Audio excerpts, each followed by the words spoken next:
Hoje nós vamos meditar, refletir sobre a história da ressurreição de Lázaro. A ressurreição de Lázaro, a gente vai não somente relatar o que aconteceu, mas vamos tentar descobrir ou questionar o porquê que ela aconteceu. E mais que isso, nós vamos tentar trazer essa ocorrência para as nossas vidas. Né? Porque dentro do Espiritismo é sempre assim, a gente não deixa a coisa na teoria. A gente sempre tenta trazer o ensinamento para as nossas vidas. Não adianta a gente ficar só intelectualizando as coisas. Como a gente sabe o que aconteceu com Lázaro, nós temos aqui a Alanis que hoje vai nos auxiliar a contar a história. Então, eu passo a palavra para a Alanis. Quer ficar perto aqui? Tá. Um grande amigo de Jesus era Lázaro. Ele tinha duas irmãs, a Marta e a Maria. Elas mandaram para falar para Jesus que Lázaro estava doente e para morrer. Jesus, ouvindo isso, disse: essa enfermidade não é para a morte, mas para a glória de Deus, para que o Filho de Deus seja glorificado por ela. Depois disso, ele ainda ficou 2 dias onde estava. Daí, depois desses 2 dias, disse para os discípulos: vamos outra vez para a Judéia. Deixa eu só comentar um pouquinho. A gente percebe que quando Jesus recebe a notícia, ele já sabe o que está acontecendo, né? Veja que ele comenta exatamente isso. Essa enfermidade não é para a morte. Quer dizer, ele já sabia do que estava acontecendo. Tá? Jesus, como sempre fez, usava toda a oportunidade para dar um ensinamento para nós. Então, nesse momento, na ressurreição de Lázaro, ele vai também usar desta ocorrência para nos ensinar algo. Jesus veio para nos exemplificar a vida, o poder da vida sobre a morte. Né? Através de Jesus, através de outras doutrinas, como o Espiritismo, a gente percebe que a morte realmente não existe. A morte é simplesmente uma transformação para a verdadeira vida, nos leva à verdadeira vida. Nós estamos aqui de passagem, essa não é a real vida, né? Nós somos espíritos, somos seres espirituais, estamos aqui porque necessitamos da necessidade de evoluir, por isso que nós encarnamos. E Jesus veio exatamente para isso. A ressurreição nada mais é do que essa comprovação do poder da vida sobre a morte. Assim falou. Depois disse: Lázaro, nosso amigo, dorme, mas vou despertá-lo do sono. Os discípulos acharam que ele estava falando no sono na cama. Mas então Jesus disse claramente: Lázaro está morto.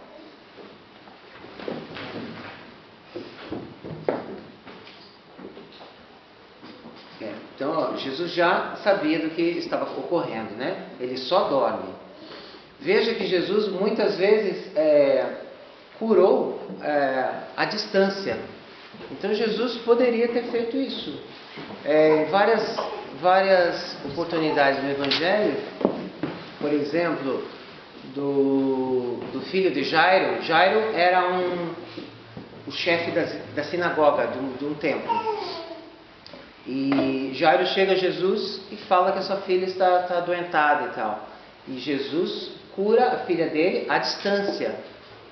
Da mesma forma, o servo de um centurião. O centurião chega a Jesus e comenta da serva dele. Jesus oferece a ir na casa do centurião curar a serva. Mas o centurião fala: eu não sou digno que você entre na minha morada. Então Jesus também cura essa serva à distância. Temos também, não no Evangelho, mas há 2000 anos, nessa obra de Emmanuel, psicografada pelo Chico Xavier, que Jesus também cura o filhinho do Públio, né? Que é o Marcos, à distância também. Então, Jesus poderia ter feito isso com Lázaro também, curado à distância. Mas, novamente, ele vai usar deste acontecimento para um ensinamento maior. Um ensinamento que a vida é eterna, que a morte não existe.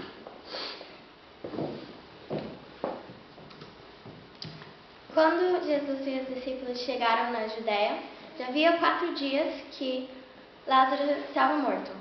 A Marta veio falar com Jesus e disse: Senhor, se tu estivesse aqui, meu irmão não teria morrido.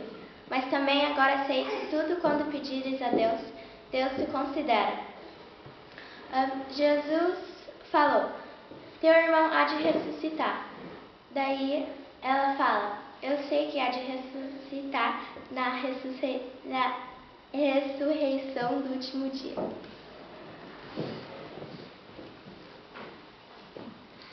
Então a Marta, não sei se vocês lembram, tem uma outra parte do Evangelho onde Jesus vai visitar Lázaro, Marta e Maria, né?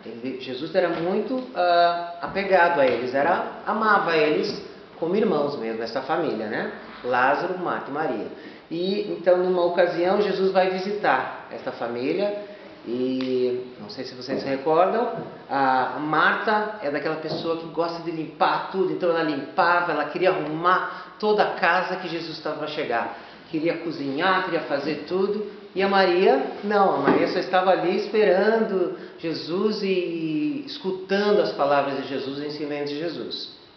E Marta chega e fica muito aborrecida com a Maria e fala até: Senhor, por favor, pede para Marta me ajudar. E Jesus daí fala o seguinte: Marta, você está muito ansiosa, você se preocupa com muitas coisas na vida e você não precisa se preocupar tanto, as coisas são simples. A Maria escolheu a melhor parte e isso não vamos deixá-la sem essa. Em outras palavras, mais ou menos isso que ele falou. Então a Maria, essa representação, é então aquela pessoa que põe a vida espiritual em primeiro lugar. Ela está ali absorvendo tudo que Jesus falava. E a Marta, que estava toda preocupada em arrumar, é aquela pessoa que está mais preocupada com as coisas materiais, né? Logicamente nós temos que ter um equilíbrio. Estamos aqui de passagem, somos seres espirituais, mas estamos vivendo no mundo. Então temos que viver no mundo, mas sem nos apegar ao mundo. Jesus falou para Marta: eu sou a ressurreição e a vida. Quem crê em mim, ainda que esteja morto, viverá. Todo aquele que vive e crê em mim nunca morrerá. Crês tu isso? Ela falou sim, que ela acredita que ele é o Cristo, Filho de Deus, que ele veio para o mundo como modelo.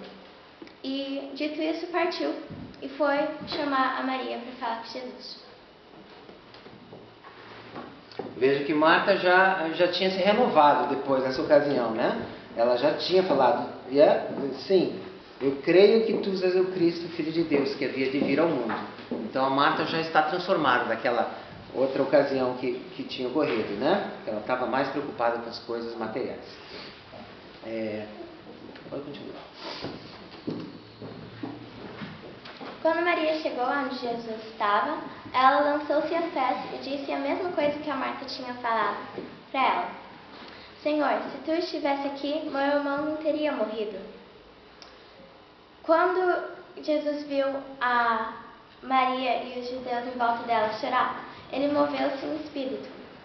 Então ele falou: aonde o puseste? Ela falou: Senhor, vem ver. Daí Jesus chorou. Alguns judeus falavam: vede como amava. Mas outros falavam: não podia ele que abriu os olhos do cego também fazer com que esse não morresse?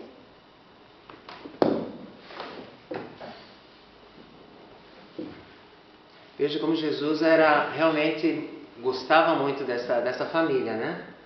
É uma das poucas ocasiões que as pessoas descrevem que Jesus chegou a se comover e chorar.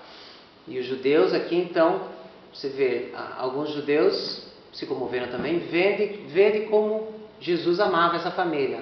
Já outros, nós sabemos que Jesus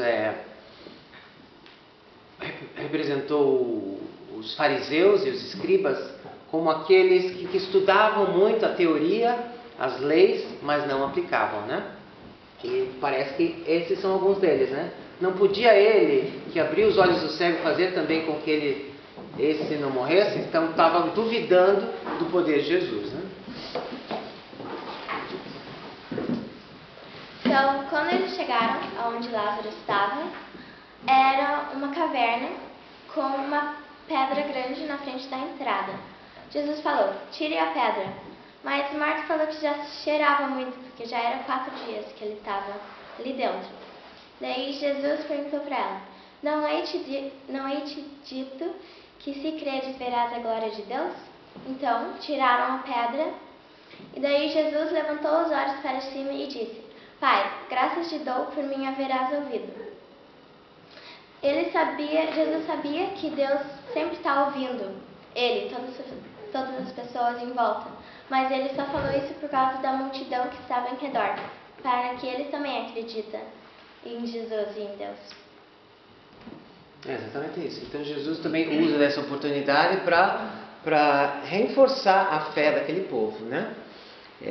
Através daquele dito milagre, né? A gente sabe que milagres não existem, que Jesus simplesmente usava leis naturais, mas tinha um poder muito maior, né? Magnetismo, mas não há algo sobrenatural.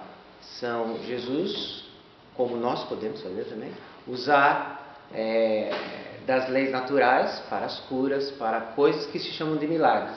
E hoje em dia muita coisa acontece e pessoas falam que é milagre, mas são as coisas naturais que a gente ainda não descobriu.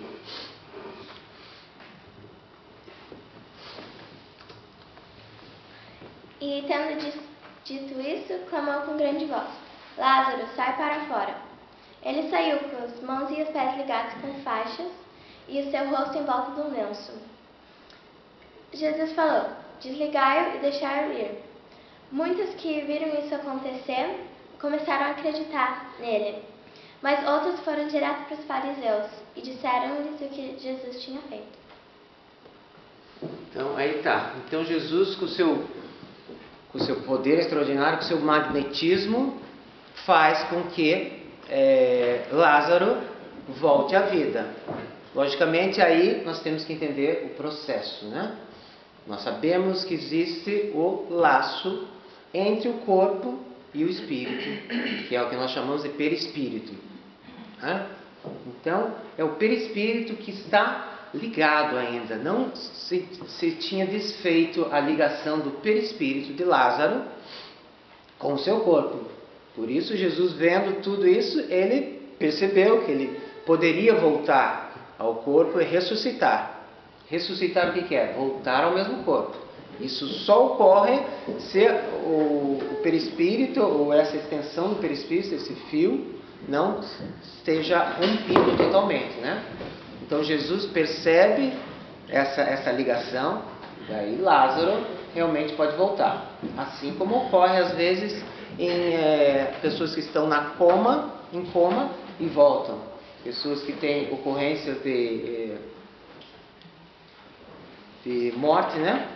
Quase morte, e retorna. A gente vai falar disso um pouquinho.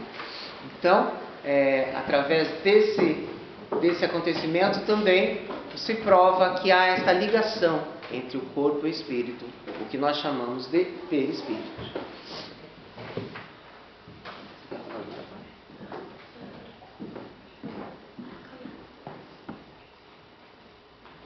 Deixa eu começar, daí você fala. Existe também, isso não nos evangelhos, mas uma obra de Chico Xavier pelo irmão X, que é Humberto de Campos, tá? Existe essa obra que chama-se Lázaro Redivivo. Então, essa obra, que eu não tinha lido, mas me chegou assim por acaso, daí fui procurar e conta o que aconteceu com Lázaro depois que ele ressuscitou. Isso não tem nos evangelhos, né? Mas recebeu essa mensagem, Chico recebeu essa mensagem através de Humberto de Campos, irmão X, e conta. Você quer falar? Então, ele estava indo para o templo, daí as pessoas lá começaram a falar, que ele é morto, que ele saiu do túmulo insultando a lei. Fora, os mortos falam. Os mortos não falam. E daí começaram a apedrejar eles e agredir.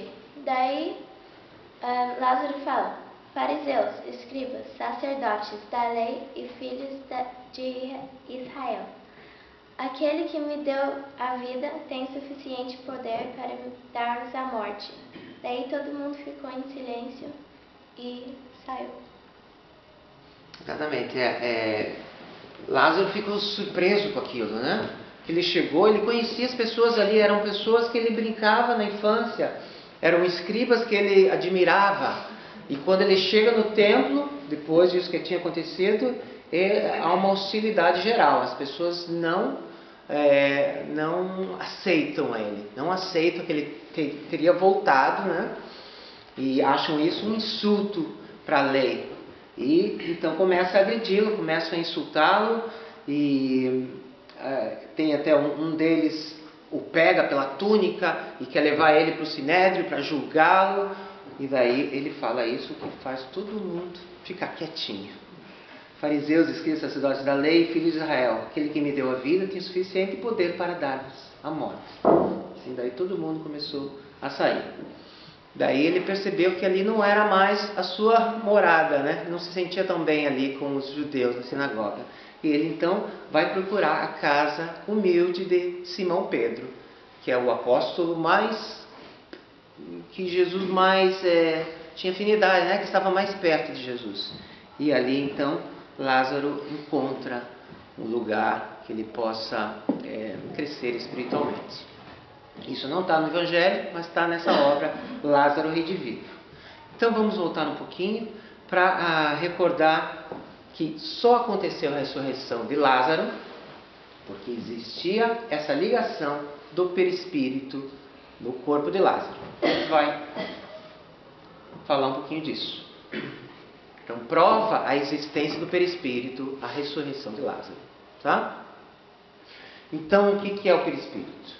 É essa conexão. Vamos falar, né, essas três coisas que a gente sempre fala no Espiritismo, mas que são de capital importância. Espírito, perispírito, corpo físico. Espírito é o que nós somos. Tá? A nossa essência é espiritual. Cada um de nós aqui é espírito na essência. Não existe forma, é a nossa individualidade. É a nossa consciência. Essa coisa que foi evoluindo e agora é uma individualidade, é cada um de nós.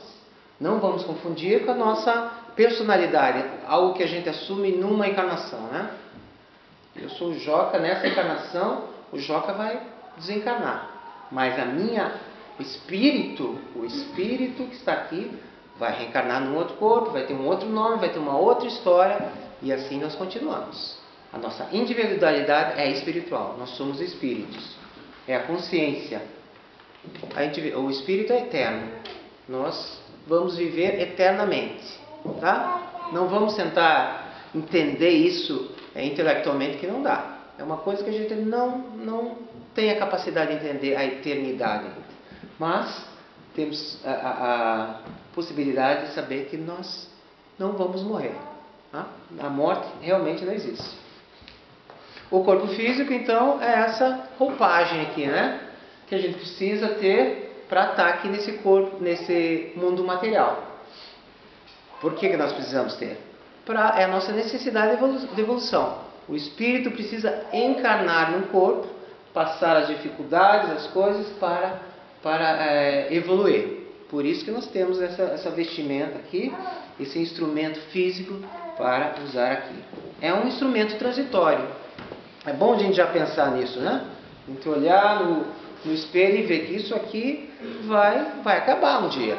Tá? Então, não vamos nos apegar às coisas que são transitórias, mas vamos nos apegar às coisas que são verdadeiras, que são eternas em nós, a nossa essência espiritual. O perispírito, então, faz essa junção. Para o corpo estar encarnado, o corpo é muito, digamos, muito abstrato, muito sutil. O corpo físico é muito denso, uma densidade forte. Precisa de algo entre os dois, espírito e corpo. Precisa de algo entre os dois, é o perispírito. Chamamos de corpo espiritual. Ele é semimaterial, quer dizer, ele é material, mas ele é muito sutil. Ele precisa fazer essa ligação. Tá? Quando nós desencarnamos, continuamos